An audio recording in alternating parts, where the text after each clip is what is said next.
আসসালামু আলাইকুম, সবাই কেমন আছেন? আশা করি সবাই ভালো আছেন। আমিও ভালো আছি আলহামদুলিল্লাহ। তো আমার এখানে এখন বাজে সকাল 8:30। বাসার সবাই ঘুমাইতেছে। আজ তো রবিবার।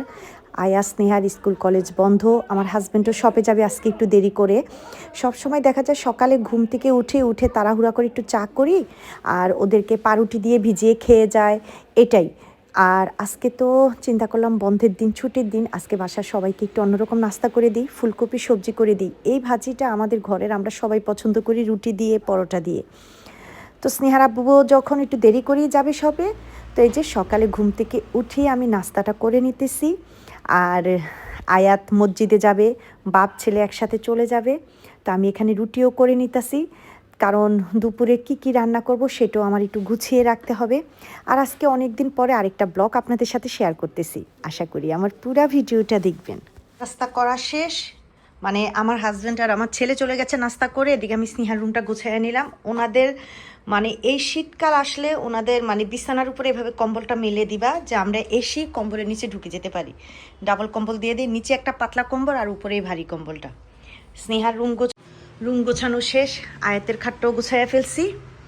এখন আমি নাস্তা করব, স্নেহা একটু পরে জিমে চলে যাবে, আমি চা দিয়ে পরোটা খাবো। দেরি হয়ে গেছে, 10টার বেশিই বাজে।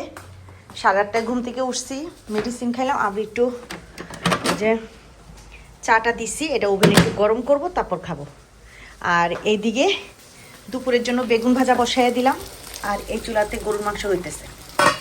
এদিকে ওর বাবা আয়াত চলে গেল, এখন আমি এই যে চা দিয়ে পরোটা খাবো, ওভেন একটু গরম করে নিলাম। স্নেহা নাস্তা করে বের হয়ে যাচ্ছে,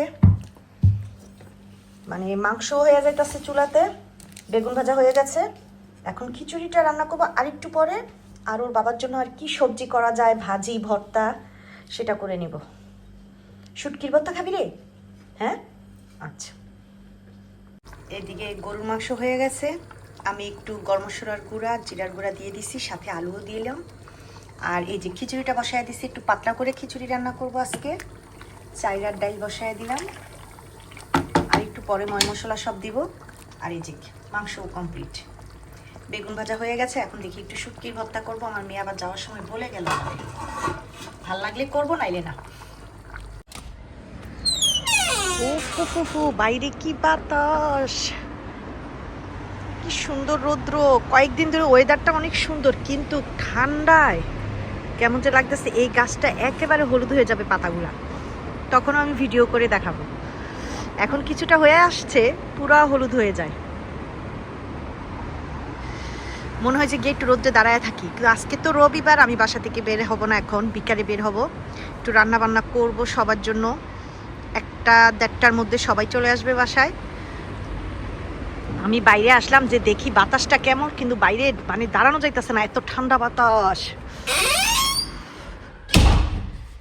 সকালের নাস্তা এখন নিয়ে বসতেছে, এখন 11টা বাজে। চিন্তা করলাম একটু আগে বসে খায়া নিই। সব কিছু রান্নাবান্না হয়ে গেছে আলহামদুলিল্লাহ, গরুর মাংসটা হয়ে গেছে, বেগুন ভাজা হয়ে গেছে। তারপরে আর কি রান্না করলাম, ও সকালে তো ফুলকপি করছি, এটা খাওয়া শেষ।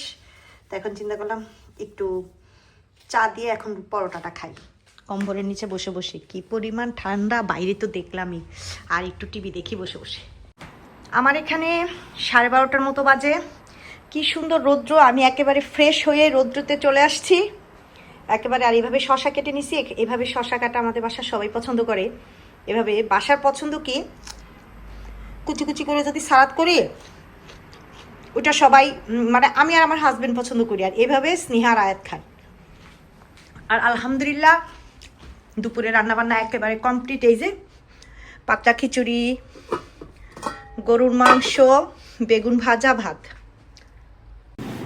তো এদিকে আমার হাজব্যান্ড চলে আসছে, আয়াত আর স্নেহা কিন্তু 1:30টার দিকে এসেই খাওয়া দাওয়া কমপ্লিট করে ফেলছি। আর ওর বাবার আস্তে আস্তে 2:30টা বেজেছে। তো ওর বাবা আসার পরে আমি আর ওর বাবা বসে গেলাম আলহামদুলিল্লাহ। তো এইদিকে তো আমাদের খাওয়া দাওয়া শেষ আলহামদুলিল্লাহ, সব কিছু গুছিয়ে পরিষ্কার করে এখন বের হইলাম। এখন বাজে এখানে দুপুর 3টা। আজকে হাজব্যান্ডকে নিয়েই বের হইছি, কারণ প্রথমত একটু সুপার শপে যাব, খাওয়ার পানি নেই। তারপরে কিছু টুকটাক খাওয়াও শেষ হয়ে গেছে, এগুলি কিনবো। কারণ ওই যে আয়াতকে নিয়ে একবার সুপার শপে আমি বাজার করেছি, সেটা তো অল্প স্বল্প করেছি, বেশি করি নাই। তো আয়াতকে স্নেহাকে আর বের করি নাই, বাইরে কি পরিমাণ যে ঠান্ডা, আর বের করি নাই। তো এখন বের হচ্ছি, দেখি। আর আজকে হাজব্যান্ডকে বলেও দিছি কোনো কাজ রাখবা না, বিকালে আমার সাথে বের হইতে হবে। তো এদিকে তো আমরা গাড়ি দিয়ে রওনা দিয়ে দিলাম। আর আমি যখন ভিডিও করবো আর একটু ভয়েস দিব, সেটা দিতে পারি নাই। আমার হাজব্যান্ড যে বাসা থেকে শুরু করেছে রাজনীতির কথা টেলিফোনে, মানে কি বলবো, সেটা যদি এখন আমি ভয়েস দিতে গেলে আমার সে কথাগুলো রেকর্ড হয়ে যাবে। তো চিন্তা করলাম থাক, আমি ভয়েসটা পরেই দিই। আর কি যে সুন্দর লাগতাছে, কালারফুল গাছগুলা দেখতে দেখতে যাচ্ছি, মানে অসাধারণ। চলে আসছি সুপার শপে। খুব সুন্দর ওয়েদার, কিন্তু ওই যে বললাম না রৌদ্র, কিন্তু বাইরে ঠান্ডা। কি সুন্দর করে চকলেট সাজায় রাখছে, দেখতে এত ভালো লাগে। কিন্তু চকলেট আমি তেমন কোনো পছন্দই করি না। তারপর আমার ছেলে মেয়েও এতটা না। খাওয়ার ভিতরে চকলেট শুধু একটু কিটক্যাট খাই, এর বেশি কিছুই না। কিন্তু দেখলে এত ভালো লাগে, মনে হয় যে সব কিছু কিনে নেই চকলেট। কে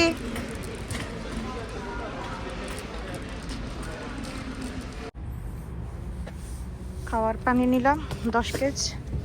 আর এখানে আমার ছেলে মেয়ে খাবার, কেক, পিরস। এই বাটার বনটা না, এই বনটা না অনেক মজা, চা দিয়ে মজা, খালি মজা। আয়াতের প্রাইম কইস না বউ, কইছি না? হ্যাঁ, এই যে।